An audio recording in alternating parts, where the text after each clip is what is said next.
vamos a detener un momento la grabación porque vamos a iniciarla nuevamente porque hay una parte que no se ha grabado. Tuve aquí un problema con el sistema y vamos a reiniciar. Bien, entonces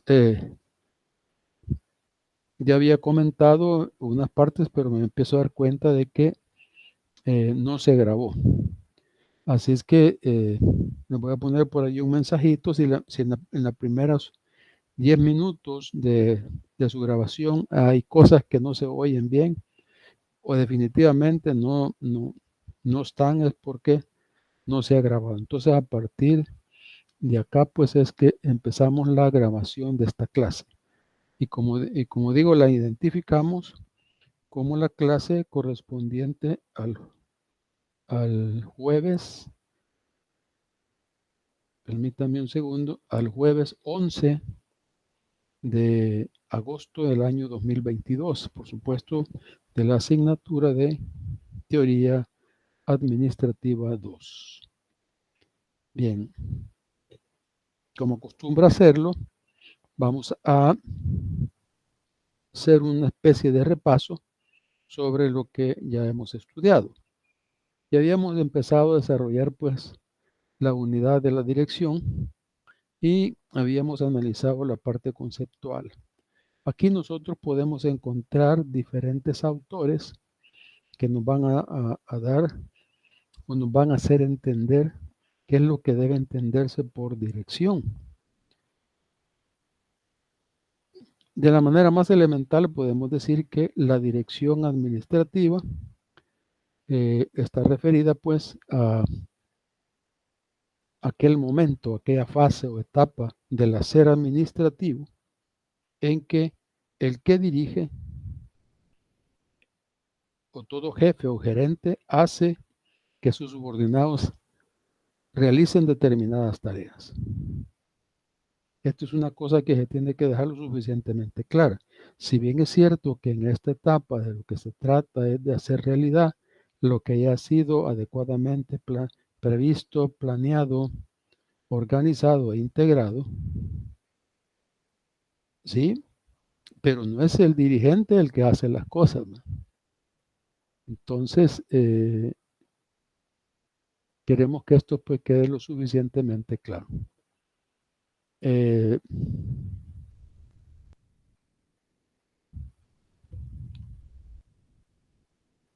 Parece que tengo todavía problemas con el sistema. Entonces, vamos a ver si esta clase pues logramos grabarla. Entonces, decíamos que en esta etapa del proceso administrativo, lo que se trata pues es de llevar a la realidad todo eso que hemos preparado. Por supuesto, llevarlo a la realidad con nuestros subordinados, bajo nuestra dirección. Entonces, pues, esta etapa comprende la influencia del administrador en la realización de los planes, obteniendo una respuesta positiva de sus empleados mediante la comunicación, la supervisión y la motivación. Entonces decimos que los elementos claves del concepto son entonces la ejecución de los planes de acuerdo con la estructura organizacional. Es decir, en la dirección justamente eso es lo que nosotros tratamos de lograr. Por supuesto, para hacer que otra persona haga algo, necesitamos motivarla. Por lo tanto, la motivación es un estado, que por supuesto para alcanzar ese estado requiere de ciertos incentivos, ¿verdad? Entonces, incentivos como por ejemplo lo que la persona va a devengar con un salario, que dicho sea de paso, pues es algo importante, pero a muchas personas también les interesa que no solamente tenga un salario adecuado, sino que también, pues que tengan un buen ambiente de trabajo, que tengan un buen trato, que haya buenas relaciones interpersonales dentro de la empresa, ¿verdad? Y una serie de condiciones que logran ese estado de motivación para que la persona desee realmente realizar un trabajo. El otro elemento importante del concepto es la guía o conducción de los esfuerzos de los subordinados, ¿verdad? Justamente un dirigente eso es lo que trata de hacer o debería de hacer, ¿verdad? Guiar, conducir los esfuerzos de sus subordinados. Indudablemente en la actualidad esto se ha transformado y no solo se trata simplemente de hacer que otros hagan algo, hacer que alguien haga un esfuerzo, sino que tratamos de lograr lo que se llama sinergia. O sea, pues que con el conjunto de un equipo de trabajo, no de un grupo, sino que de un equipo de trabajo, realmente los resultados sean mayores a los esfuerzos, a la suma de los esfuerzos individuales. Y por supuesto, para lograr eso se necesita, que es el cuarto elemento, una adecuada comunicación. Este es un tema sumamente importante. Definitivamente sería difícil que la dirección se diera sin comunicación. Y alguien podrá decir, sí, pero también se puede dar una orden por escrito. De todas maneras es comunicación. Y eso es lo que tenemos que entender, ¿verdad? Los tiempos actuales han cambiado y cuando se trata de que la comunicación sea lo más clara y expedita posible, entonces aquí en donde entra en juego la tecnología. La tecnología de la que disponemos en la actualidad, que nos permite comunicarnos de una mejor manera y por supuesto aspirar a alcanzar mejores resultados dentro de la fase de la dirección. Pero también necesitamos supervisión, o sea, no solamente dar una orden y esperar que la orden se acate, que la orden se lleve a cabo, que se realice. Necesitamos verificar si lo que se está haciendo es como lo hemos ordenado y por supuesto si se está haciendo bien, ¿verdad? Y por último, el último elemento, el sexto elemento, es alcanzar las metas de la organización. Realmente todo lo que se hace, ya lo dijimos al principio, se hace en función de llevar a cabo, realizar los objetivos planteados en la organización. Por lo tanto, la base pues de la dirección está en la determinación de los objetivos. A eso es a lo que nos vamos a enfocar. Eso es lo que tratamos de hacer realidad. Y por lo tanto, pues a través de esta fase del proceso es que definitivamente estos se alcanzan en mayor o menor medida. Porque no vamos a decir que simplemente porque alguien da una orden, entonces, pues ya esa orden fue acatada y las cosas se dieron como ha sido planeado. Si no realizamos ninguno, es decir, si no nos auxiliamos de alguno de los otros elementos que hemos mencionado, como la comunicación, como la supervisión, difícilmente eso se va a poder alcanzar. Entonces, pues, tenemos que destacar que quizá la fase más importante de todo el proceso administrativo sea esta, por la sencilla razón de que es acá, pues, en donde se pone en juego o que tratamos de hacer realidad todo lo que ha sido planeado y organizado. Entonces vamos a hablar rápidamente también de la importancia. La dirección es trascendental porque pone en marcha todos los lineamientos establecidos durante la planeación y la organización. De eso se trata, ¿verdad?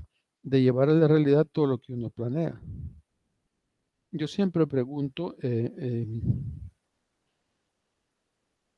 cuando imparto las teorías administrativas, si alguno de los alumnos, pues los alumnos con los que compartimos las clases, han realizado alguna vez estas etapas.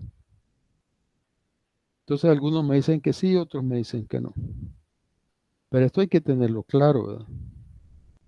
Hay que tenerlo claro. El ser humano por naturaleza hace planes. Que no los hace por escrito y que no los comunica, eso es otra cosa, pero realmente nosotros existimos y vivimos a través de los planes que hacemos. Porque todos nuestros movimientos, como diría el Chapulín Colorado, están fríamente calculados en base a que tienen un nivel de pensamiento, ¿verdad? Cuando se dice es que no lo pensé, es que no planeé. Plan sí hay, pero tal vez fue un mal plan o un plan que no estaba adecuadamente definido, pero de que sí planificamos, planificamos. Pero en el caso de la planeación administrativa es hacer un plan para dirigir a otros. Eso hay que tenerlo claro. Por lo tanto, cuando ponemos en marcha todos estos lineamientos, lo estamos haciendo en función de que otros van a hacer algo. Otra razón por la cual es importante la dirección es porque a través de ella se logran las formas de conducta más deseables de los miembros de la estructura organizacional. Eso es así, ¿no? O sea, pues que si nosotros queremos realmente saber cómo una persona se comporta, posiblemente únicamente lo podemos saber a través de encomendarle una labor específica. Entonces, por eso es que hay una recomendación que se tiene que hacer en este caso particular y yo creo que lo mencioné en la clase anterior. Se necesita tener un profundo conocimiento de la naturaleza humana para poder dirigir a otras personas. Porque realmente las personas no son objetos, son gentes pensantes y que tienen esa dualidad, tienen una parte biológica y una parte psicológica.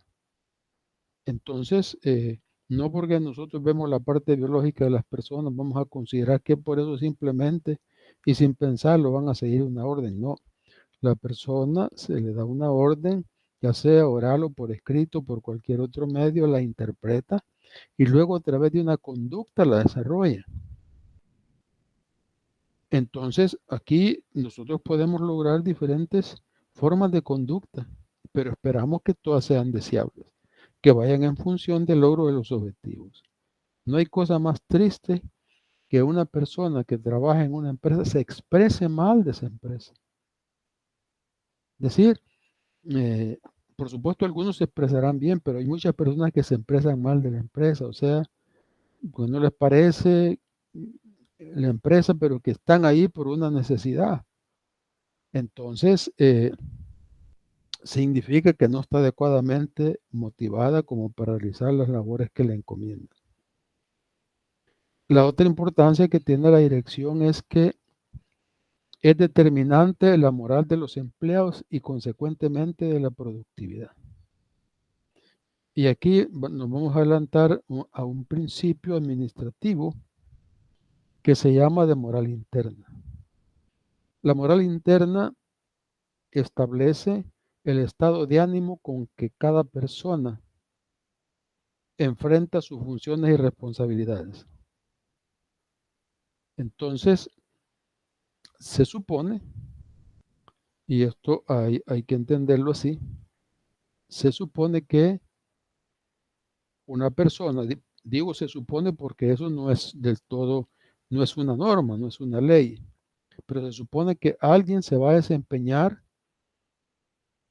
de acuerdo a la remuneración que recibe, o dicho de otra manera, aunque sea el mínimo que se le pague a una persona, pero se supone que se le está pagando por cumplir una labor específica y por un tiempo específico.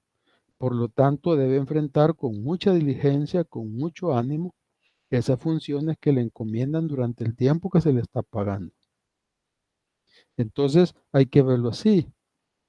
La moral tiene que ver más con el cumplimiento de funciones y responsabilidades. En la medida en que una persona cumpla o no con las funciones y responsabilidades que se le encomiendan, puede ser que esa persona sea moral o inmoral. Por lo tanto, la dirección eficiente tiene que determinar la moral de los trabajadores. el nivel de moral de los trabajadores y por lo tanto también el nivel de su productividad. Como cuarta razón, podríamos mencionar que es importante la dirección porque su calidad se refleja en el logro de objetivos.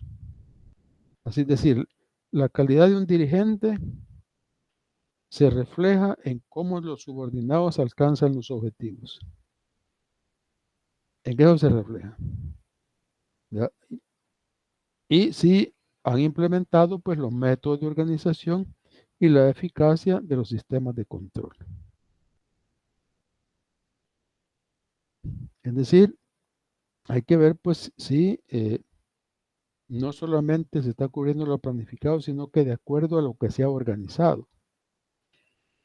Y por supuesto verificando en cada momento si lo que se está ejecutando está de acuerdo con lo que ha sido planeado.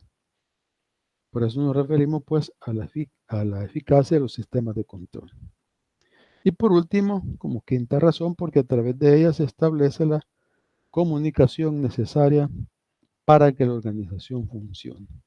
Y aquí esto tiene que ver con la comunicación que debe de existir, dije, como una herramienta sumamente necesaria para que la dirección se realice. En otras palabras, para que la organización funcione. Bien, podemos decir otras muchas razones por las cuales la dirección es importante, ¿verdad? Es decir, su importancia realmente radica porque es hasta en ese momento en que llevamos a la práctica todo lo que está únicamente planeado y organizado. Pero si no lo llevamos a la práctica, simplemente pues aquello no funcionó. Bien. También como lo había mencionado, lo que le da sustentación realmente a la dirección en cómo realmente debe actuarse son el cumplimiento de sus principios.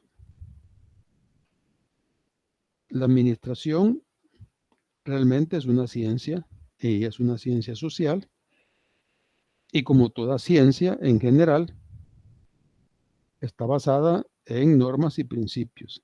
Algunos dirán en leyes y principios. Pero aquí hablamos de principios simplemente porque estamos en el campo de las ciencias sociales. Si estuviéramos en el campo de las ciencias exactas o naturales o matemáticas, entonces hablaríamos de leyes. Pero aquí hablamos de principios. Y esta es la parte normativa. Es decir, cada fase del proceso administrativo tiene que desarrollarse cumpliendo ciertos principios. Por eso decimos que esta es la parte normativa. Bien, los principios son los siguientes. Por ahí les voy a colocar como complemento, creo que un par de videos sobre los principios, para que tengan también otra opinión, otro punto de vista, ¿verdad? Una persona diferente que les habla, aunque sean de los mismos temas. Los principios también aquí van a variar de autor a autor, pero casi todos coinciden en estos principios. En principio de la armonía del objetivo y o coordinación de intereses. ¿Qué dice este principio? Que la dirección será eficiente en tanto se encamine hacia el logro de los objetivos generales de la empresa. Entonces, el principio de armonía de los objetivos lo que nos dice es que para que nuestro trabajo como dirigente sea eficiente necesitamos que lo que hacemos para que otros hagan se encamine hacia lograr los objetivos de la empresa.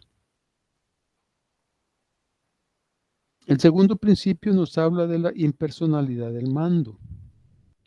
Se refiere que la autoridad y su ejercicio, esto lo quiero dejar bien claro, les he dicho desde la primera clase de que es importante que desde ya ustedes manejen correctamente los conceptos, ¿verdad? La autoridad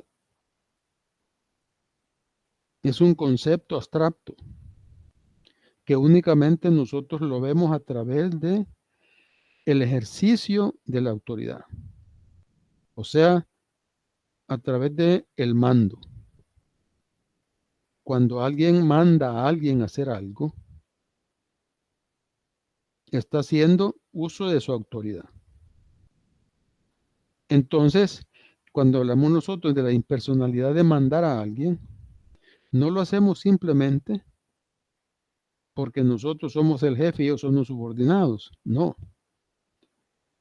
Este realmente surge como una necesidad de la organización para obtener ciertos resultados.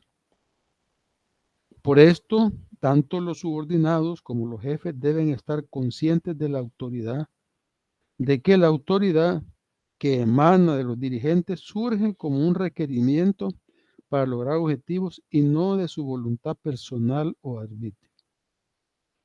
En este sentido, tenemos que tener bien claro que cuando un jefe da una orden, no lo hace simplemente porque él se crea superior a otra persona, sino que lo hace porque alguien tiene que decirle a esta persona que haga algo. Por eso hablamos de la impersonalidad del mando, porque esto podría ser cualquiera. Por eso es importante tener bien claro los dos papeles en cuanto a administración que nosotros como personas, independientemente de que somos estudiantes de ciencias económicas, pero como personas nos vamos a enfrentar en nuestra vida siempre a esas dos condiciones. Algunas veces vamos a ser jefes y otras veces vamos a ser subordinados. Pero hay que entender que cuando nos toque ser jefes, eso lo estamos ejerciendo porque ese es el papel que estamos desempeñando. Entonces hay que dejar bien claro esa impersonalidad. O sea, porque eso hay que entenderlo. Nosotros hemos confundido tanto los conceptos esos, que queremos ser todos jefes, pero no queremos ser subordinados, como se dice en el calor popular, ¿verdad? Que sucede en muchas organizaciones, que hay muchos jefes y pocos indios, ¿sí? Porque a todo el mundo le gusta ser jefe, pero no le gusta ser subordinado, porque no tenemos claro ese papel de que ser jefe o subordinado es un papel que desempeñamos en la vida, querramos o no querramos, así nos toca. ¿Por qué que querramos o no querramos? Veámoslo claro. Todos hemos sido hijos, ¿sí? Y posiblemente muchos de ustedes ya son padres de familia o serán en el futuro. Ya dejaron la etapa donde eran subordinados, ahora son jefes. Pero tienen que desempeñar ese papel, por supuesto. A veces confundimos el término de autoridad con el de disciplina. Y eso hay que tenerlo bien claro. O sea, la autoridad es un privilegio, es una condición que uno la recibe a veces sin quererla. Porque esto puede suceder inclusive entre ustedes mismos. Por eso es que nosotros les enseñamos a ustedes a que aprendan esos dos papeles. Yo siempre que los pongo a trabajar en grupo, les aclaro, un grupo es simplemente una reunión de personas en donde cualquiera puede dirigir en cualquier momento, en un momento determinado, pero en un equipo de trabajo está bien claro quién dirige el equipo. Existe una verdadera coordinación. Entonces no seamos grupos, seamos equipos. Y yo por eso siempre les digo, mire,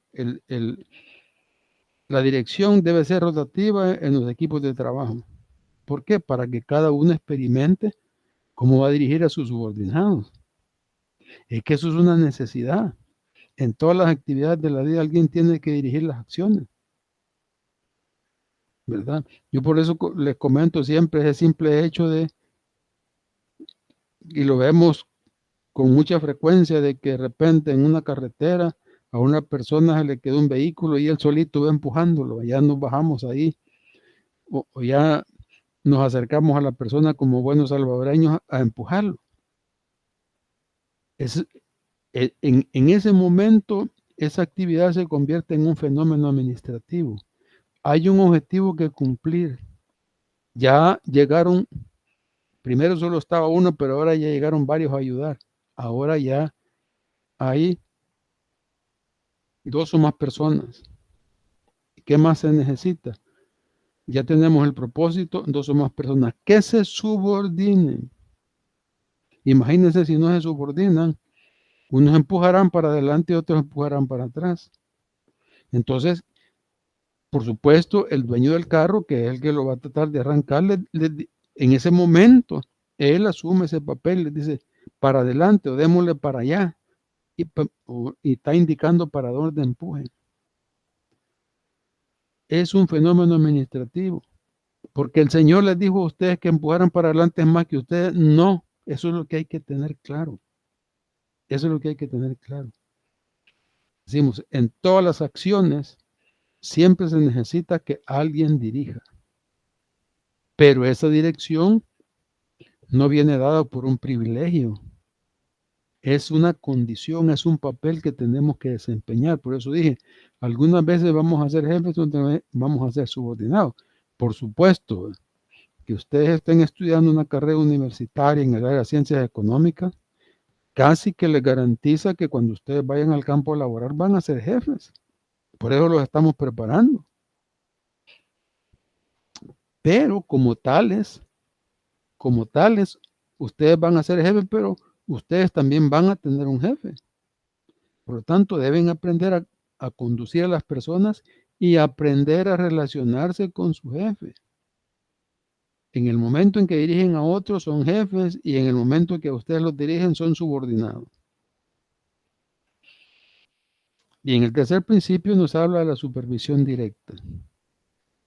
Este principio se refiere al apoyo y comunicación que debe proporcionar el dirigente a sus subordinados durante la ejecución de los planes, de tal manera que estos se realicen con mayor facilidad. Miren lo que sucede acá. En la supervisión no se trata simplemente de verificar que las cosas se hagan como fueron ordenadas, que eso es el principio básico de la supervisión, sino que de lo que se trata es de, por supuesto, ver que las cosas se hagan como fueron ordenadas, pero si no se están haciendo correctamente, corregir, enseñar cómo deben hacerse, ¿verdad? Porque realmente nos interesan 2 cosas, que los empleados hagan esto con facilidad y que se logren objetivos. Entonces debe cumplirse siempre el principio de la supervisión directa. Después está el principio de la vía jerárquica, realmente que postula la importancia de respetar los canales de comunicación establecidos por la organización formal. Algunos autores cuando hablan de esto, hablan del respeto a la vía jerárquica. ¿Cuál es la vía jerárquica? Porque eso es lo que todo el mundo se pregunta. ¿Cuál es la vía jerárquica? Pues la vía jerárquica es esa estructura que se crea en los diferentes niveles jerárquicos de la organización. Esa es la vía jerárquica. Esa relación de jefe a subordinados y de estos subordinados que se convierten en jefes cuando tienen subordinados, y así se va determinando el crecimiento de la organización. Entonces ahí se crea esa línea, esa vía jerárquica, y esa vía jerárquica se tiene que respetar, porque es por donde va a fluir la comunicación. Entonces, hay que entender que hay ciertos elementos que nos obligan a cumplir con esa línea jerárquica, en el sentido de que cómo me voy a comunicar yo con mis subordinados y con mi jefe o con mis superiores. Si alguien de mis subordinados se quiere comunicar con mi jefe, háganse esa idea, tiene que comunicarme a mí para que yo lo comunique con mi jefe. No se puede saltar, no puede comunicarse directamente con mi jefe. Igualmente, mi jefe, para comunicarse con mi subordinado, tiene que hacerlo a través de mi persona. ¿Cómo se dice cuando alguien está haciendo eso o hace eso? Simplemente de lo que se habla es de un irrespeto a la vía jerárquica, pero se habla también de un irrespeto a la autoridad, porque de hecho hay un irrespeto a la autoridad, ¿verdad? No es realmente que hay un vacío de autoridad, no. La autoridad está, pero lo que pasa es que diríamos que obvio, o sea, lo ignoro esa autoridad de mi jefe y yo me voy directamente a su subordinado. Y eso no se debe hacer. Por lo tanto, debe pues respetarse la vía jerárquica. El quinto principio nos habla de la resolución del conflicto.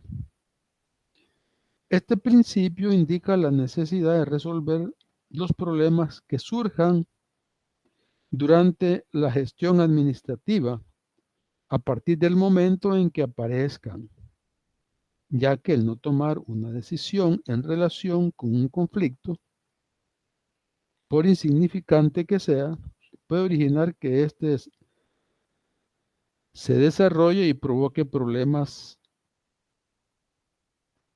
no colaterales, aunque aquí debería decir colaterales. Bien, este es un principio sumamente importante. Tenemos que entender que cuando se dirigen personas, que hay diferentes caracteres, es decir, la cosa es complicada. Por eso les digo que hay que entender que cuando se dirigen personas, las personas no son objetos, son personas que piensan y tienen esa dualidad como nosotros y como cualquier otra persona. Y por lo tanto, surgen conflictos. Es decir, los conflictos son parte, yo digo, los conflictos son parte de las organizaciones. Pero esos conflictos deben de resolverse. ¿Por qué? Porque muchas veces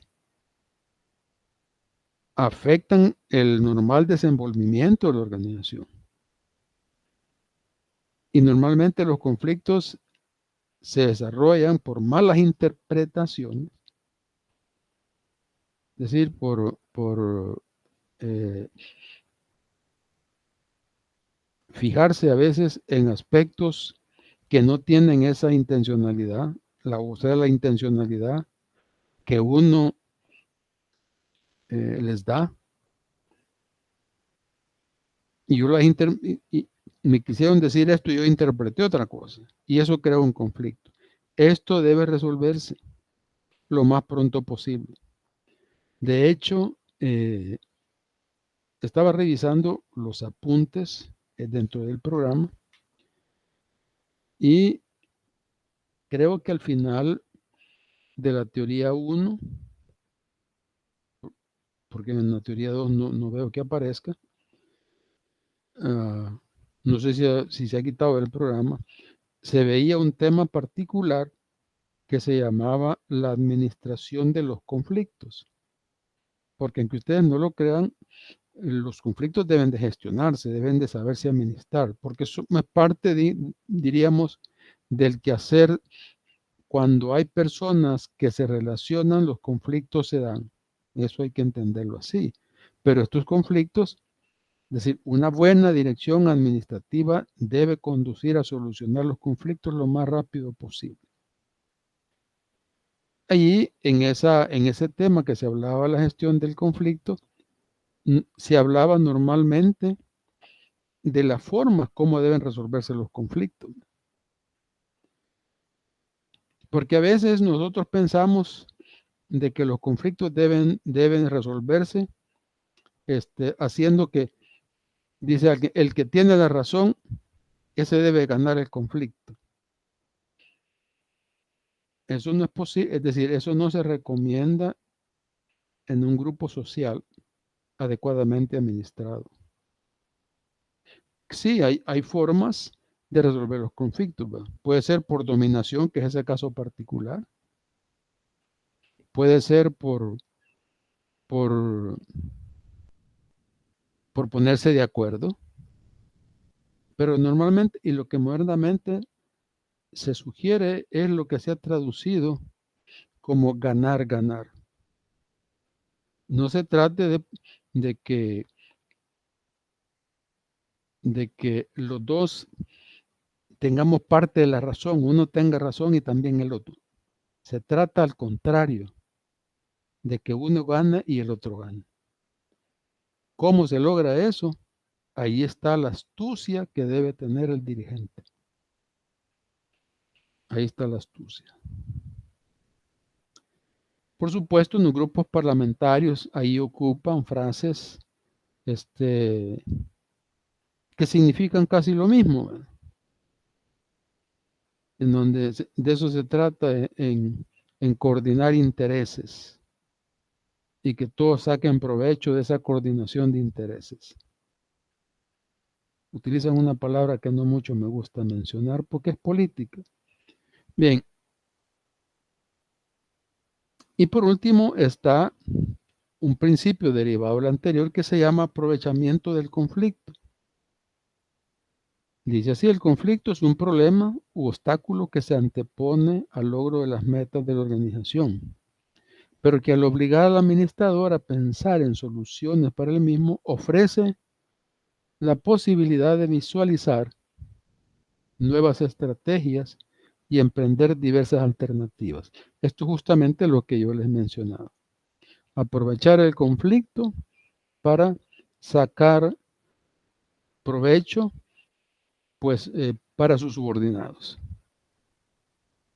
Por eso dice, pero que al obligar al administrador a pensar en soluciones para él mismo, ofrece la posibilidad de visualizar nuevas estrategias y emprender diversas alternativas. Entonces, no se trata simplemente de una negociación, ¿verdad? Que eso es lo que políticamente se acostumbra. No, se trata simplemente de que se satisfagan los intereses de uno y del otro. La pregunta siempre es la misma, ¿cómo esto debe hacerse? Y aquí dije que depende, y aquí lo recomienda el principio, de la astucia, de la habilidad pues del dirigente. Bien. Algunos otros autores, esos son como los 6 principios básicos. Algunos otros autores agregan los siguientes principios. El principio de la motivación, que este principio, como lo mencionamos antes, la motivación es un estado y dentro de una relación de jefe subordinado debe alcanzarse esa motivación. Por ejemplo, en la enseñanza, normalmente se trata en ese tema particular.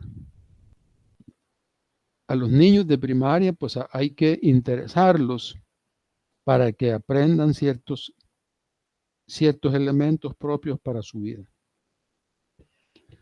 Pero cuando el niño va creciendo, es decir, logramos ese estado de motivación, que al niño le interese, por eso se le enseña a veces con cantos, con juegos, etc. Pero ya cuando la persona va creciendo, entonces el alcanzar ese estado de motivación tiene que cambiar. No van a poner a un estudiante universitario para que se motive a adquirir un conocimiento a cantarme. No, pues ya yo siempre le he dicho, un adulto como es un estudiante universitario, ya no necesita ese tipo de motivación ni decirle, mira, esto le va a ir para su vida. El estudiante universitario debe llegar automotivado, igual como uno espera que llegue un trabajador. Pero esto hay que entenderlo, ¿no? No todas las personas llegan automotivados y por lo tanto el dirigente tiene que hacer este esfuerzo. Y como digo, La receta para eso, para alcanzar ese estado de motivación, es un adecuado sistema de incentivos, en donde únicamente no solo esté de por medio una paga, o sea, lo que se llama incentivo económico, sino que otros aspectos que hagan que el trabajador alcance esa moral necesaria para cumplir con sus funciones y responsabilidades. Pero también está el principio de liderazgo. Entonces, para hacer cualquier acción, y aquí tenemos que tener bien claro, para hacer cualquier acción, es decir, para alcanzar objetivos en equipos de trabajo, necesitamos un adecuado liderazgo. Fíjense, no necesitamos un jefe, porque esto hay que entender la diferencia entre el jefe y el líder. A los dos los pueden seguir sus subordinados. La diferencia está en que el jefe es parte de la organización formal y el líder no necesariamente. Es más, un líder no puede existir formalmente. Normalmente el líder es parte de la informalidad. Claro, hay excepciones. Hay casos en que un jefe a la vez es un líder, pero son casos bien excepcionales, ¿verdad? Entonces, ¿por qué? Porque un líder necesita otras condiciones, necesita que tenga carisma. No necesita ejercer la autoridad porque la gente se la da automáticamente. En cambio, el jefe, bueno, el jefe, él es el jefe porque así está determinado dentro de la organización. Entonces, es importante que un jefe sea líder. Eso es sumamente necesario, porque va a alcanzar más fácilmente los objetivos siendo líder que realmente siendo un jefe. Luego también está el principio de la claridad de la comunicación. Y la claridad de la comunicación tiene que ver justamente con que la comunicación tiende a ser clara cuando se le expresa en un lenguaje y se le transmite de tal manera que pueda ser comprendida por el receptor. Entonces, de lo que tenemos que preocuparnos es que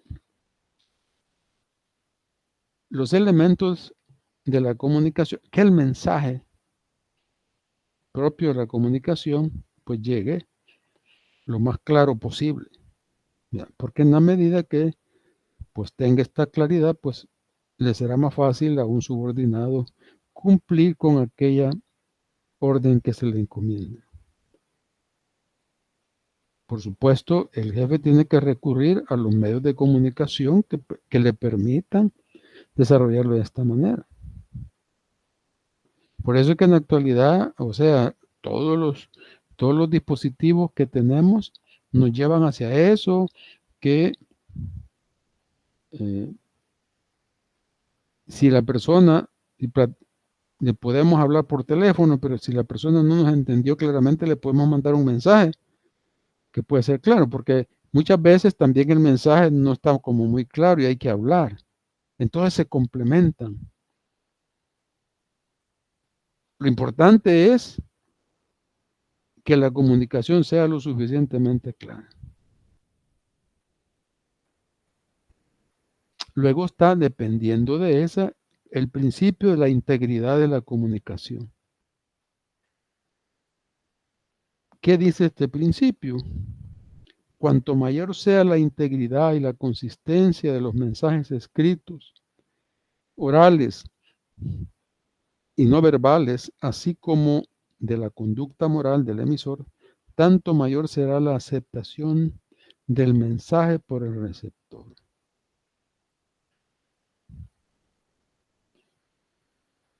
No porque nosotros tengamos a disposición todos los mejores medios de comunicación, la comunicación va a ser íntegra.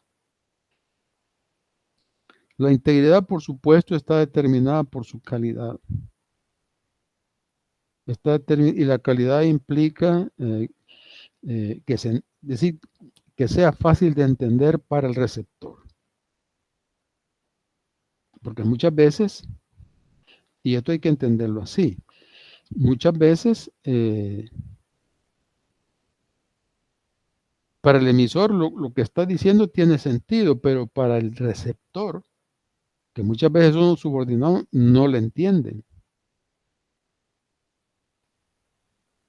Entonces, esto lo tenemos que aprender nosotros, que son, yo siempre voy dando algunos tips para el ejercicio de la vida profesional. Esto lo tenemos que tener bien claro. A nuestros colegas, a los profesionales como nosotros, les tenemos que hablar con un vocabulario técnico, porque eso es lo que aprendemos en la academia, es lo que hemos aprendido en la universidad. Y cuando le hablamos a nuestros subordinados, que supuestamente no tienen esta formación, no los vamos a tener de menos por eso. Les tenemos que hablar en un lenguaje que ellos entiendan. ¿Me explico?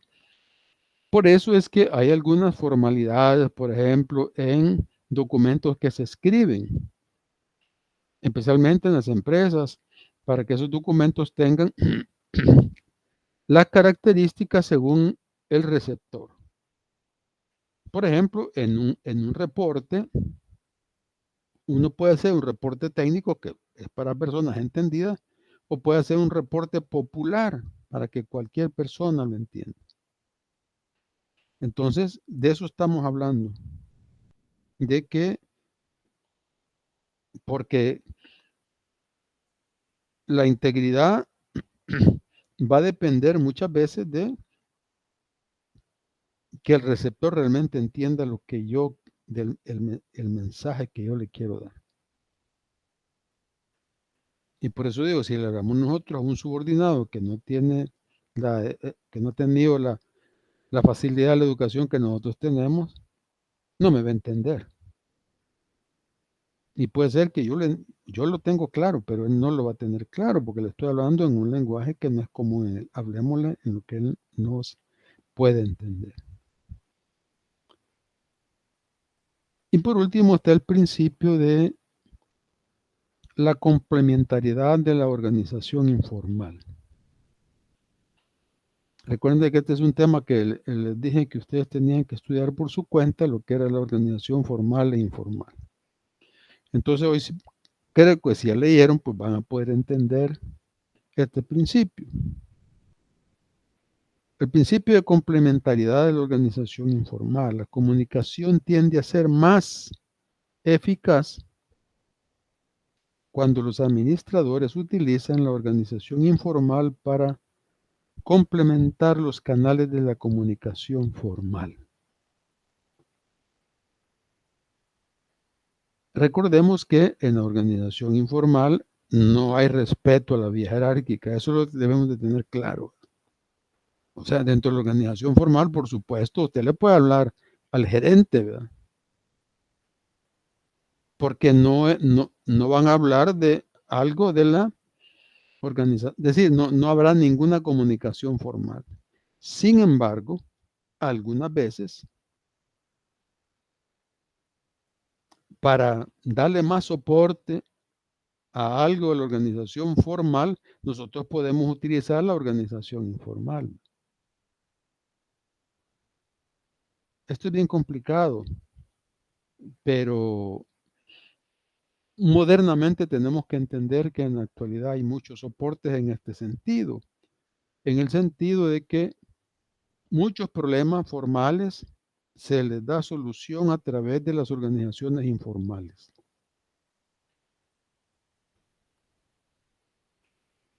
La naturaleza humana es así. Claro, algunos podrían decir, sí, pero hay violación a muchos principios. Recordemos que estamos en el campo de las ciencias sociales, en donde los principios no son camisas de fuerza y pueden ser violados en función de el alcance de objetivos, en función de alcanzar resultados. Si yo no logré que mis trabajadores me entiendan cierta comunicación que yo les quiero pasar, se las he dicho de manera formal, Posiblemente cuando vayamos a un campo de deporte y podamos estar en un partido de fútbol, yo aprovecho la oportunidad para decir, miren, aquello que les dije debe entenderse de esta manera.